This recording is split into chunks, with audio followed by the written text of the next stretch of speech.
নমস্কার, আমি রাজীব দত্ত ব্লগে আপনাদের স্বাগত।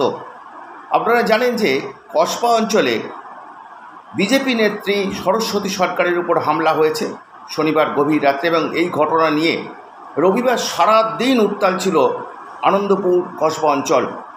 এবং সারা রাত দক্ষিণ কলকাতার বিজেপি প্রার্থী দেবশ্রী চৌধুরীর নেতৃত্বে বিক্ষোভ দেখিয়েছেন, আনন্দপুর থানার সামনে বিক্ষোভ দেখিয়েছেন বিজেপি কর্মীরা। এবং শেষমেশ চাপে পড়ে কলকাতা পুলিশ দুজনকে গ্রেপ্তার করেছে। একজন হচ্ছে গৌরহরি গায়েন, অন্যজন হচ্ছে আশরফ মোল্লা। অর্থাৎ এই ঘটনা কিন্তু বারবার তৃণমূল কংগ্রেসের পক্ষ থেকেও নিন্দে করা হয়েছে যে যারা এই আক্রমণ করেছে তারা ঠিক করেননি।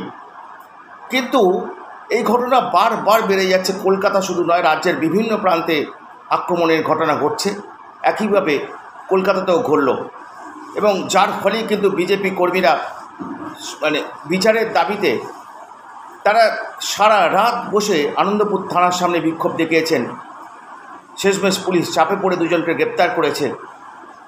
তো জানিয়ে রাখি যে সরস্বতী সরকারকে, তারও শারীরিক অবস্থা ভালো নয়, তাকে একটি বেসরকারি হাসপাতালে ভর্তি করা হয়েছে।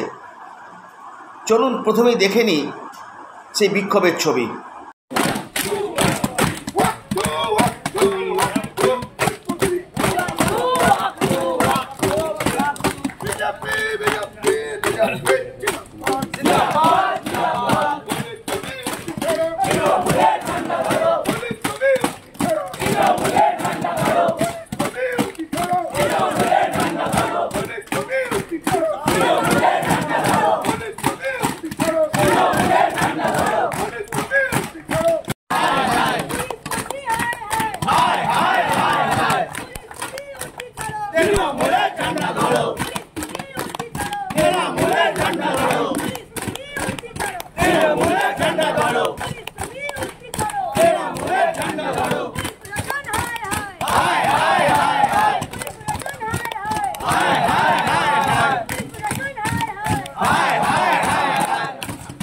আমরা বলেছি অ্যারেস্ট করুন এবং 307 এই ধারাটি লাগাতে হবে, এটা আমাদের দাবি। কারণ মহিলার কপালে চপার দিয়ে মারলে সেটা ফুল দিয়ে আদর করা হয় না, ওটা মার্ডার করার জন্য অ্যাটেম্প টু মার্ডার কেসই হয়। ওনারা অনেক নাটক করেছেন এবং ওনারা ভাবলেন যে ভারতীয় জনতা পার্টি কতক্ষণ থাকবে, 15 মিনিট 20 মিনিট চলে যাবে। বারবার ওদেরকে আমরা বলেছি যে এরপরে আপনারা সারাদিন ধরে নাটক করছেন, এরপর যখন বিজেপির কার্যকর্তারা নাটক শুরু করবে তখন ভালো লাগবে। তো আমরা বলেছিলাম যদি আপনারা অ্যারেস্ট না করেন এবং আইপিসি 307, 326 এই ধারাগুলো না লাগান, তাহলে কিন্তু আমি এখানে রাত্রিবেলায় থানাতেই শুয়ে থাকব। ওনারা বিশ্বাস করতে পারেননি আমাদের কার্যক্রম, আমাদের কথা অনুযায়ী। আমরা মিডিয়ার সামনে বলেছি, আমরা যা বলেছি সেটা পালন করছি। আমরা এখানে বসে থাকব, আমরা এখানে শুয়ে থাকব।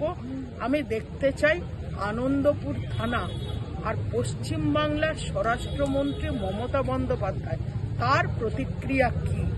নির্বাচন চলাকালীন সারা ভারতবর্ষ জুড়ে নির্বাচন হচ্ছে, গোটা দেশের কোনো প্রান্তে এরকম কোনো ঘটনা নেই। একজন মহিলা নেত্রীকে কিছু হারমাদ এসে মাথা ফাটিয়ে দিল। আমি মমতা বন্দ্যোপাধ্যায়, পুলিশ মন্ত্রী, স্বরাষ্ট্রমন্ত্রীকে স্মরণ করছি। আপনার নিশ্চয়ই সিপিএম এর সেই দিনগুলো মনে আছে, আর সেই দিনগুলো ঔদ্ধত্যের পরে সিপিএম এর শেষ হয়েছিল। সিপিএম আর 15 বছরে ঘুরে আসতে পারেনি, আগামী দিনেও আর ঘুরে আসতে পারবে না। আপনাকে আমি শুধু স্মরণ করে দিচ্ছি, ওখানে সিপিএম এর যারা মেরেছিল আপনার উপরে তারা পুলিশ ছিল, তারা পুরুষ ছিল। বুদ্ধদেব ভট্টাচার্য জ্যোতিবাবুরও পুরুষ শাসক ছিল।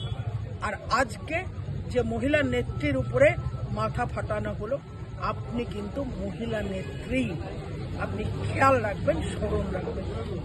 দেখলেন আপনারা ছবি। একটা জিনিস যে বিরোধীদের উপর কেন শাসক দল এত আক্রমণ করছে, এ থেকে কি প্রমাণ হয় না যে শাসক দলের জেতার ব্যাপারে আত্মবিশ্বাস কমে গেছে এবং সেই কারণে তারা বেপরোয়াভাবে আক্রমণ করছে। এবং আমরা দেখছি যে শুধু এখানে নয়, গতকাল অর্থাৎ রবিবার দার্জিলিংও কিছু জায়গায় বিজেপি কর্মীদের উপর আক্রমণ হয়েছে, রাজ্যের বিভিন্ন প্রান্তে হয়েছে।